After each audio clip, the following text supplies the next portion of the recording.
നമസ്കാരം. News at 7 ആരംഭിക്കുന്നു. പ്രധാന വാർത്തകൾ.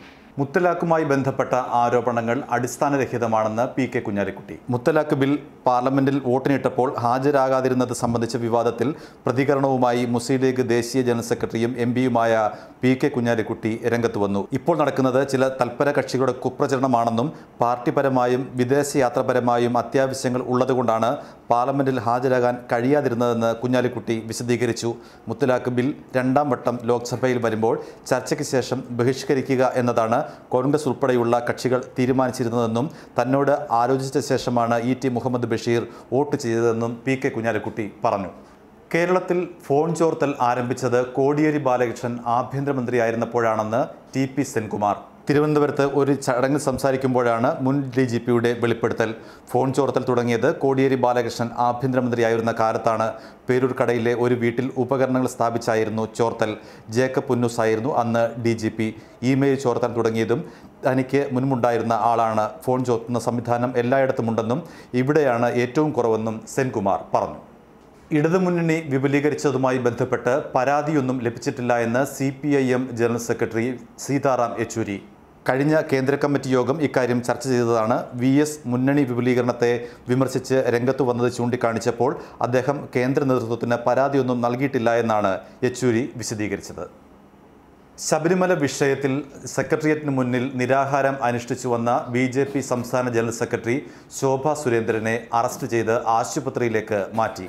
വൈകിട്ട് 4:30യോടെയാണ് പോലീസ് എത്തി ശോഭാ സുരേന്ദ്രനെ അറസ്റ്റ് ചെയ്ത് നീക്കിയത്. പിന്നാലെ പാർട്ടി സംസ്ഥാന വൈസ് പ്രസിഡന്റ് N. ശിവരാജൻ നിരാഹാരം ആരംഭിച്ചു.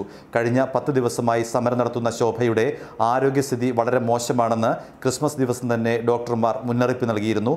ഇന്ന് രാവിലെ രക്തത്തിലെ പഞ്ചസാരയുടെ അളവ് ക്രമാതീതമായി കുറഞ്ഞതോടെയാണ് ആശുപത്രിയിലേക്ക് മാറ്റണമെന്ന് ഡോക്ടർമാർ ആവശ്യപ്പെട്ടത്. ഇതോടെ BJP നേതൃത്വം വഴങ്ങുകയായിരുന്നു. വർഗീയ കക്ഷികൾക്കുള്ള ഇടത്താവളമല്ല ഇടതുപക്ഷ ജനാധിപത്യ മുന്നണിയെന്ന് VS അച്യുതാനന്ദൻ. ഇടതുമുന്നണി വിപുലീകരണത്തിനെതിരെ വിമർശനവുമായി ഭരണ പരിഷ്കാര കമ്മീഷൻ അധ്യക്ഷൻ VS അച്യുതാനന്ദൻ രംഗത്തു വന്നു. വർഗീയ കക്ഷികൾക്കുള്ള ഇടത്താവളമല്ല ഇടതുമുന്നണി. സ്ത്രീവിരുദ്ധതയും സവർണ മേധാവിത്വവുമുള്ളവർ മുന്നണിയുടെ ഭാഗമാകുന്നത് തെറ്റാണ്.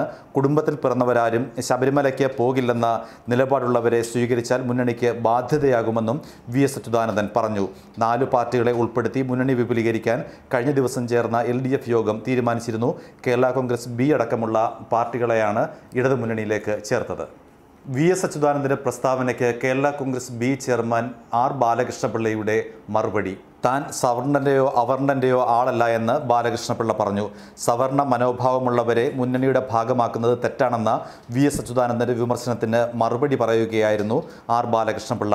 കഴിഞ്ഞ പഞ്ചായത്ത് തെരഞ്ഞെടുപ്പ് മുതൽ LDFനൊപ്പമാണ് കേരള കോൺഗ്രസ് B പ്രവർത്തിക്കുന്നത്. മുന്നണി പ്രവേശനം സാങ്കേതികത്വം മാത്രമാണ്. പാർട്ടിയെ ഇടതുമുന്നണിയിൽ ഉൾപ്പെടുത്തണമെന്ന് നേതൃത്വത്തോട് ആവശ്യപ്പെട്ടിരുന്നതായും R. ബാലകൃഷ്ണപിള്ള പറഞ്ഞു.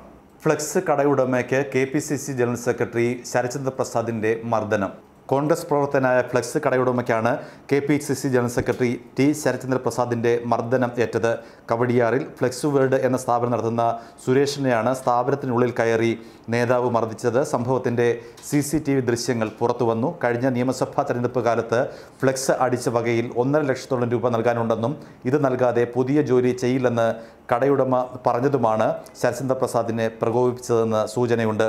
സ്ഥാപനത്തിലേക്ക് കയറി വന്ന ശരത്ചന്ദ്ര പ്രസാദ് സ്ഥാപന ഉടമയുമായി വാക്കേറ്റമുണ്ടായ ശേഷം അദ്ദേഹത്തെ മർദ്ദിക്കുന്നതും കസേര എടുത്തെറിയുന്നതും CCTV ദൃശ്യങ്ങളിൽ വ്യക്തമാണ്. എന്നാൽ ദൃശ്യത്തിലുള്ളത് താനല്ല എന്ന് ശരത്ചന്ദ്ര പ്രസാദ് പറഞ്ഞു. ഇതോടെ ന്യൂസ് അറ്റ് 7 അവസാനിക്കുന്നു. നമസ്കാരം.